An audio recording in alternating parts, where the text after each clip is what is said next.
Ushawahi kumzika mke wako kwa mikono yako mwenyewe, kisha baada ya mwaka mmoja ukakutana naye barabarani akiwa hai na mwanaume mwingine, tena anadai hakuijui hata sura yako? Karibu kwenye simulizi ya Mke wa Kaburini.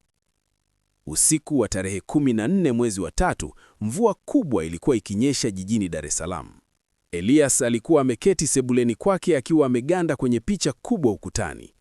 Ilikuwa ni picha ya Sasha, mke wake mpendwa aliyefariki mwaka mmoja uliopita kwenye ajali mbaya ya moto.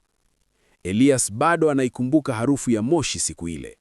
Anakumbuka jinsi alivyopiga yowe mpaka sauti ikakauka wakati jeneza la Sasha likishushwa kaburini.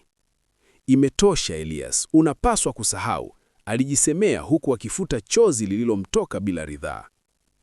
Ili kukimbia upweke huo, Elias aliamua kwenda mkoani Mwanza kwa ajili ya biashara. Alihitaji mazingira mapya, alihitaji hewa tofauti na nyumba ile iliyojaa harufu ya manukato ya Sasha. Siku ya 3 akiwa Mwanza, Elias alikuwa kwenye mgahawa mmoja wa kifahari kando ya Ziwa Victoria. Ghafla, mlango wa kioo ukafunguliwa. Upepo mwanana ulivuma na harufu ya manukato ya lavenda, yale yale aliyokuwa akitumia Sasha, ikajaza pua zake. Moyo wake ulianza kudunda kwa kasi. Aligeuka taratibu na kumwona mwanamke mmoja akiwa amevaa miwani meusi na gauni jekundu. Alipovua miwani, Elias alihisi dunia imesimama. Alikuwa ni Sasha.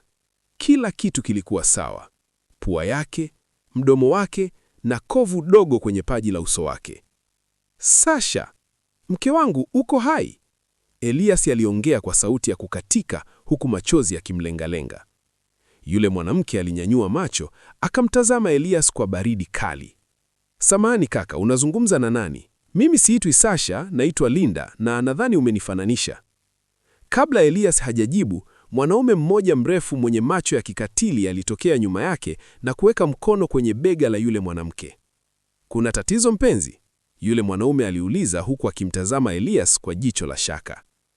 Elias alirudi nyuma hatua mbili, akitazama jinsi yule mwanaume alivyomshika kiuno yule mwanamke na kuondoka naye.